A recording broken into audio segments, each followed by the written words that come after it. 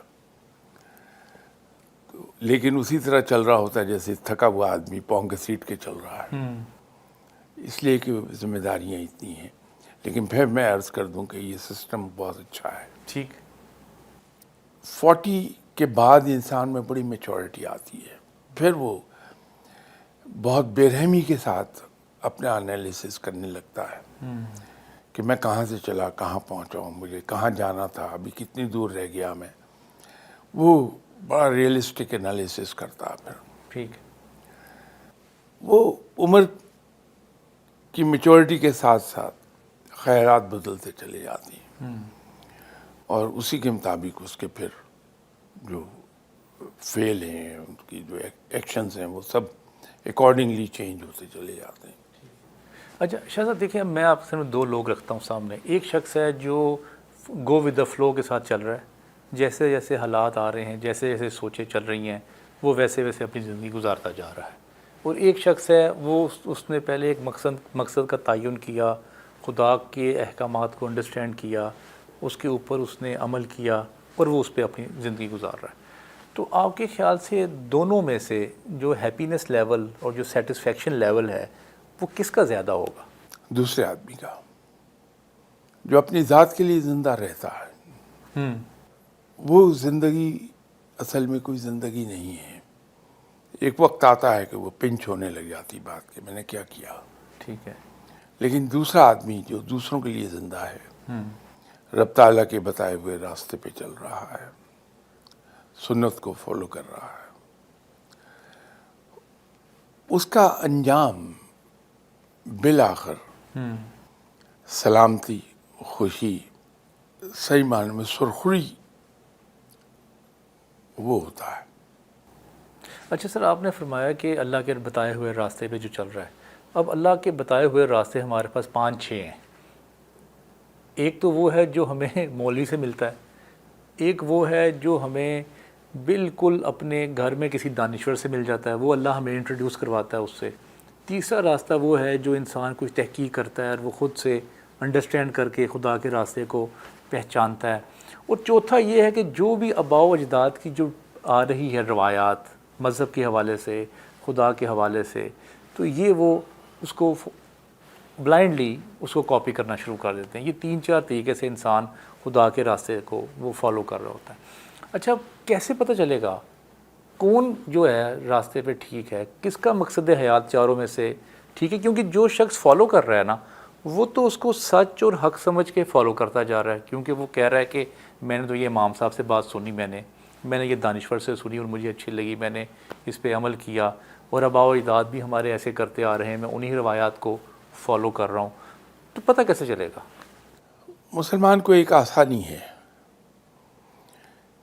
کہ قرآن ہے جو احکامات الہی ہیں، احادیث ہیں جو گائیڈ لائن ہیں، اور سنت ہے جو انسان کو راستہ دکھاتی ہے کہ ان دونوں کو فالو کرتے ہوئے جو راستہ ہے وہ یہ ہے. ٹھیک ہے.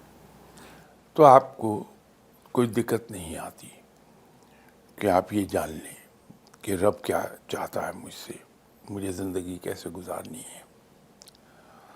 یہ کوئی اتنا دشوار کام نہیں ہے.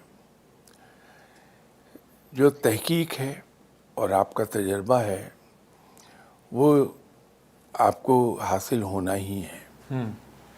لیکن اگر ہم یہ عادت بنا لیتے ہیں کہ اس تجربے سے جو نتیجہ اخذ ہم کر رہے ہیں اس کو اگر ہم ان 3 چیزوں پہ پرکھ لیں، جو اس پر منطبق بیٹھ جائے اس کو اختیار کر لیں، باقی کو ڈسکارڈ کر دیں. اچھا میں نا بس یہ سوال کو نا مزید آسان کرتا ہوں. ایک شخص ہے جو کہ 15-20 سالوں میں اس کو اپنی فیملی سے کوئی روایات ملی، مذہبی روایات اور خدا کی پہچان ملی، اس نے اس پہ عمل کرنا شروع کر دیا. 60 سال کی عمر ہو گئی، وہ عمل کرتا آ رہا ہے، تو مقصد حیات اس کے حساب سے کلیئر ہے. 60 سال کے بعد اس نے تحقیق کرنی شروع کر دی. خود قرآن کی، خود حدیث کی، خود سنت کی تحقیق کرنی شروع کی، تو اس نے یہ آبزرو کیا کہ یہ تو میں غلط کر رہا تھا، یہ تو ایسا کہیں نہ لکھا ہوا ہے نہ پڑھا ہوا ہے، یہ تو ایک روایات ہیں جو چلتی آ رہی ہیں۔ اچھا میرا نا اس میں بڑا کرٹیکل سوال ہے، یہ کرٹیکل سوال یہ ہے کہ 20 سال سے جو 60 سال کی اس نے 40 سال کی جو زندگی گزاری، وہ تو ایک سمجھ لیں آپ خدا کی رانگ انٹرپریٹیشن پہ چل رہا تھا۔ جب اس کو 60 ایئرز میں خود تحقیق کی تو اس کو اندازہ ہوا یہ نہیں، یہ راستہ ٹھیک ہے۔ اب وہ جو 40 سال ہیں، کیا ان 40 سالوں میں اس کا جو سیٹسفیکشن اور ہیپینس لیول جو ہے وہ ہوگا یا نہیں؟ دو چیزیں ہیں، ایک تو جو دین بتاتا ہے کہ یہ کر لیجئے، جی اور اس کے ساتھ ساتھ کلچرل ویلیوز ہیں۔ ہم جو انڈین سب کانٹیننٹ میں رہنے والے ہیں، جی پاکستان، انڈیا، بنگلہ دیش، ان کو ایک دقت پیش آتی ہے۔ کلچرل ویلیوز ہماری جی کئی جگہوں پر دین کے بتائی ہوئی چیزوں سے ٹکراؤ رکھیں گی، صحیح، اس لیے کہ ہم نے ہمیشہ سے زندگی ایک خاص کلچر کے تحت ہی گزاری ہے۔ جی وہیں سے ہم الحمدللہ اللہ نے توفیق بخشی، کنورٹ ہوئے، مسلمان ہو گئے، راہ اختیار کر لی، لیکن وہ کلچر نہیں چھوڑا ہم نے، کیونکہ اسی کلچر میں رہ رہے تھے دین اختیار کرنے کے باوجود۔ جی تو کلچرل ویلیوز ہم پر اثر انداز ہوئی بھی ہیں۔ ہونا یہ چاہیے تھا کہ ہمارے یہاں جو تعلیم دی جاتی میڈیا کے ہر ذریعے سے، وہ یہ دی جاتی کہ یہ کلچرل ویلیوز دین کے مطابق نہیں ہے، نہیں ہے، صحیح ہے، ان کو چھوڑ دیں۔ اگرچہ بڑی اسٹرانگ چیز ہے کلچرل ویلیوز، لیکن آہستہ آہستہ پچھلے 77 ایئرس سے اگر ہم کوشش کر رہے ہوتے تو یقیناً آج آپ یہ سوال آپ کو نہ پوچھنا پڑتا۔ تو ہماری کلچرل ویلیوز بھی ہمارے دین کے مطابق ہو گئی ہوتی، لیکن کچھ تبدیلی آئی ہے الحمدللہ۔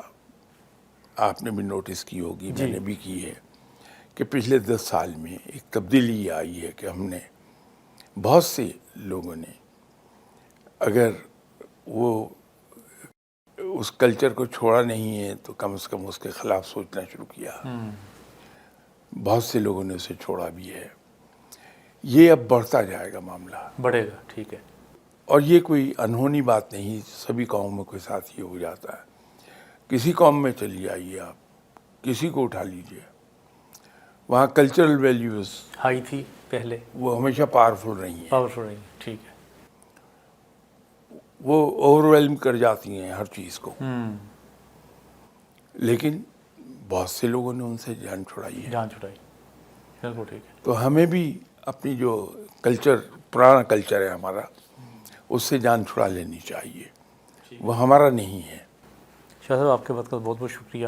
اچھا میری جو انڈرسٹینڈنگ ہوئی ہے اس پورے ایپیسوڈ میں، وہ یہ ہے کہ جو مذہب ہے یا جو آپ کا مقصد حیات ہے، وہ ڈریون ہونا چاہیے خدا کے احکامات سے، نہ کہ کلچرل ویلیو سے۔